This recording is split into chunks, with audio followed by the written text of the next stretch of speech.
का किस्सा है। काशान नगर गांव में एक आदमी रहता था जिसके पास बहुत पैसा और जमीन थी, लेकिन उसकी जमीन में बरसात होने के बावजूद भी फसल नहीं उगती थी। उसने अपनी जमीन में हर तरह का बीज बोया, लेकिन फसल मुरझा जाती और जमीन दोबारा बंजर हो जाती थी।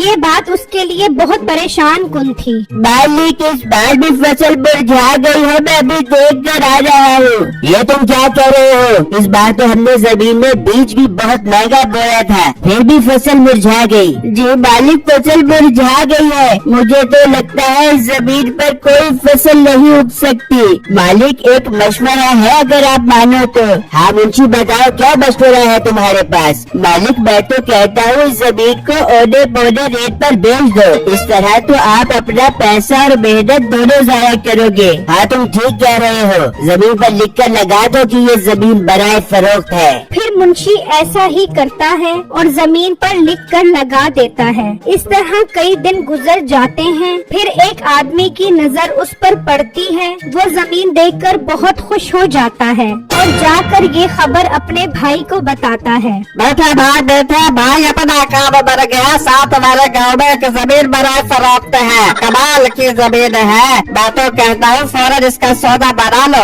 इससे पहले कि वो जमीन कोई और ले जाए। ओ भाई, क्या तो हर काम में हाड़ा हुड़ा मचा देता है? पहले भी तेरे कहने पर कचौरी के पत्तों में पैसा डाला था, सारा पैसा डूब गया। और भाई, वो कचौरी के पत्ते थे, ये जमीन है और जमीन कीमत बढ़ाती है, कब नहीं करती। सही मशवरा दे रहा हूँ, बहुत फायदा उठाओगे। चल फिर तू जमीन के मालिक का पता लगा, आज शाम में ही उसके पास चलते हैं। फिर मीठे का भाई उस जमीन के मालिक का पता लगाता है और वो शाम में ही उसके पास पहुंच जाते हैं। जी सेठ साहब, मैंने सुना है आप अपनी जमीन बेच रहे हो। हाँ तुमने बिल्कुल ठीक सुना है, हम ये गांव छोड़कर जा रहे हैं, इसलिए सोचा कि ये जमीन भी सेल कर दे। बहुत अच्छा सोचा है आपने। आजकल तो वैसे भी जमीनों पर बहुत कब्जे हो रहे हैं, हमें तो जमीन खरीदते हुए बहुत डर लग रहा है।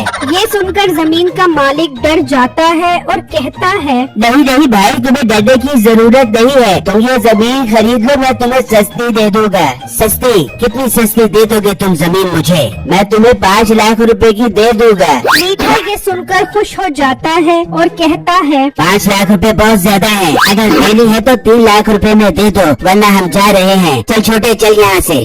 नहीं 3 लाख रुपए में सौदा पक्का, तुम 3 लाख रुपए की जमीन ले लो। ठीक है सेठ साहब, हम कल आपको 3 लाख रुपए दे देंगे। ये कहकर वो दोनों वहाँ से चले जाते हैं। अरे वाह बेटे भाई, क्या सौदा मारा है आपने। कसम से इतनी महंगी जमीन 5 लाख रुपए में भी नहीं, 3 लाख रुपए में हथिया ली। और भाई, जब उसने कहा कि हम ये गांव छोड़कर जा रहे हैं तो मैंने भाप लिया कि ये मजबूर हैं और अपनी सोने हीरे जैसी जमीन हमें किसी कीमत पर भी देने के लिए राजी हो जाएंगे। तो मैंने 3 लाख रुपए का पत्ता फेंका और वो सीधा पत्ता जाकर उसकी खोपड़ी पर लगा और फिर भाई उसकी खोपड़ी मफलूज हो गई और हमारा सौदा बन गया। हाँ ऐसा ही है। अच्छा तो रुक, मैं अंदर से 3 लाख रुपए लेकर आता हूँ और फौरन जाकर वो जमीन खरीदते हैं, इससे पहले कि वो जमीन कोई और खरीद कर ले जाए। फिर मीठा अंदर आकर अलमारी से 3 लाख रुपए निकालता है तो उस वक्त उसकी बीवी सो रही होती है। मीठा जैसे ही पैसे ले जाने लगता है तो आवाज आती है, भागते पाओ कि कोई जाग न जाते, चोरी करने वालों की यही खास सदा है। खराटे मार के सोती है जोड़ते घर पे, मीठे जैसा शोर फकतोड़ की सजा है। और बेगम अभी मत रो, बहुत प्यारा सौदा हाथ लगा है, इसीलिए पैसे लेकर जा रहा हूँ। मीठे मेरे से बुद्धि न कर देती हो, वो तो मेरी आँख खुल गई, वरना तो तुम्हें साथ वाले हम साथ इल्जाम लगा देना था कि वो पैसे चुरा के ले गया। और बेगम ऐसी कोई बात नहीं है, एक बहुत अच्छी और सस्ती जमीन मिल रही है 3 लाख रुपए में, वही खरीदने जा रहा हूँ। कसम से अपने भाग खुल गए हैं। बस रहने दे, तू इतना सारा कहाँ से आ गया जो अपने भाग खुल गए? सारा पैसा तूने सर्फ एक्सेल की झाग की तरह उड़ा दिया, मैं तो क्या मेरे माँ बाप भी रुल गए। बेगम यकीन कर, बहुत अच्छा सौदा है, चल मैं वो जमीन तेरे नाम करवा देता हूँ। अब तो खुश है ना? हाँ ठीक है मिट्टी, अब मैं बहुत खुश हूँ। चल फिर आई लव यू बोल। I love you so much. कुछ मच्छियाँ। फिर मीठा पैसे लेकर बाहर आता है और वो दोनों पैसे जमींदार को दे देते हैं और उससे जमीन खरीद लेते हैं। अब उनका मिशन होता है उन पर अच्छी फसल उगाना। ये ले बेगम पढ़ ले, तेरे नाम पर जमीन खरीदी है, अब तो खुश है ना? हाँ मीठे, मैं बहुत खुश हूँ। देख रहा अब्बू जान, मीठे ने पूरे 2 बिघे जमीन मेरे नाम करवा दी है। अब अब्बू मेरे शोहर की इज्जत किया करो, मैं अपने शोहर की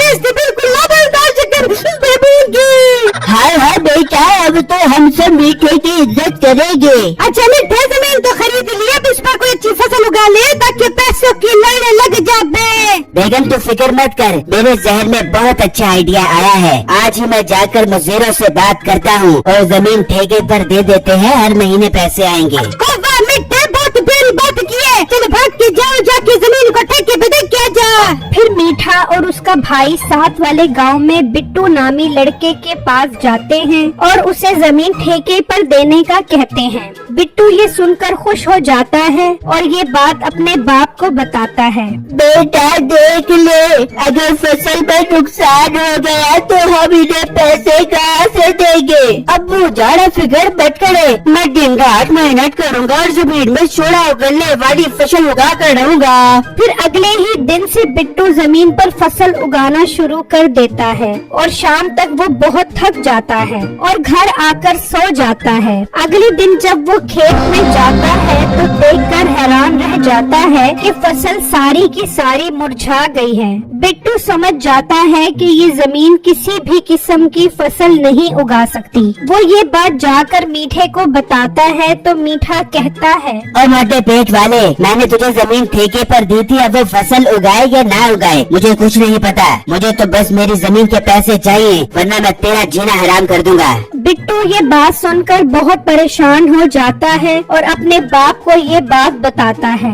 उसका बाप ये सदमा बर्दाश्त नहीं कर पाता और बेहोश हो जाता है। अब्बू जान आके खोले, अब्बू जान आपको क्या हो गया है अब्बू जान। बिट्टू परेशानी में गांव के हकीम के पास जाता है। हकीम साहब जल्दी चले, मेरे अब्बू की तबीयत बहुत खराब हो गई है, जल्दी हमारे साथ चले हकीम साहब। हकीम साहब बिट्टू के साथ घर आते हैं और उसके बाप को देखते हैं। लगता है इन्होंने कोई बहुत बड़ा सदमा लिया है जो इनकी हालत ऐसी हो गई है। जी हकीम साहब, हम गरीब लोगों की किस्मत में तो बस परेशानी ही परेशानी है। फिर बिट्टू हकीम साहब को सारी बातें बताता है और इतनी ही देर में बाहर से आवाज आती है, और मोटे बाहर आ, मैं अपने पैसे लेने आया हूँ, अभी के अभी बाहर आ। यही आदमी है जिसने तुम्हें जमीन ठेके पर दी है। जी हकीम साहब, यही आदमी है और अब मुझे दिन रात पैसों के लिए तंग कर रहा है। तुम परेशान न हो, मेरे साथ बाहर चलो। फिर वो दोनों बाहर आते हैं। हाँ मोटे, मेरे पैसे निकाल अभी के अभी। मीठे भाई, मैं आपसे कह रहा हूँ, आपकी जमीन ही खराब है, इस पर कोई फसल नहीं उग सकती।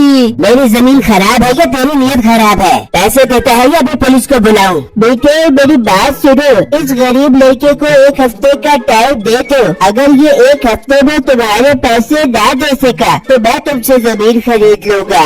हाँ ठीक है, मगर मैं ये जमीन 10 लाख रुपए से 1 रुपया भी कम में नहीं बेचूंगा। ठीक है, मुझे सौदा मंजूर है। हकीम साहब, ये आप क्या कह रहे हैं? मैं इस बंजर जमीन के पैसे कहाँ से दूंगा? अब तुम जो मर्जी बोलो, अब हमारा सौदा पक्का हो गया है। मैं 1 हफ्ते बाद आकर 10 लाख रुपए ले जाऊंगा। ये कहकर मीठा चला जाता है और हकीम साहब बिट्टू को अपनी दुकान पर ले आते हैं और उसे अनमोल बीज देते हैं। ये कैसे बीज है हकीम साहब? बिट्टू, ये बीज जाकर जमीन में डालकर अंदर जाकर सो जाना, फिर देखना इसका कमाल। बिट्टू ऐसा ही करता है, वो बीज अंदर डालकर सो जाता है। फिर अगले दिन जब वो खेत में जाकर देखता है तो वहाँ अंडों की फसल उगी होती है। बिट्टू और उसका बाप ये देखकर बहुत खुश हो जाते हैं और अंडों की सप्लाई शुरू कर देते हैं। जल्द ही उनके पास बहुत सारा पैसा आ जाता है। बिट्टू उनमें से 10 लाख रुपए हकीम साहब को देता है और उनका शुक्रिया अदा करता है। फिर मीठा वादे के मुताबिक हकीम साहब के पास आता है और उनसे 10 लाख रुपए लेकर जमीन के कागजात उनके नाम कर देता है। आई लव यू हकीम साहब, जो आपने इतनी गंदी जमीन मुझसे 10 लाख रुपए में ले ली। कोई बात नहीं बेटा, ये तो मेरी किस्मत है। तू है ऐसी किस्मत पर। और एक बात और सुनो, ये गंदी जमीन मैंने 3 लाख रुपए में खरीदी थी और तुमने बेवकूफों की तरह मुझसे 10 लाख रुपए में खरीद कर मुझे 7 लाख रुपए का प्रॉफिट करवा दिया। बेटा तुम वो जमीन मुझे बेच कर नुकसान में ही रहे हो, जरा एक दफा जाकर तो देखो। अभी देख लेता हूँ उस बंजर जमीन को जाकर, ऐसी क्या बात है। जब मीठा वहाँ जाता है तो देखकर हैरान रह जाता है कि जमीन तो अंडों की फसल से भरी पड़ी है। मीठा ये देखकर बहुत सदमे में आ जाता है और इसी सदमे की वजह से उसे बुखार हो जाता है।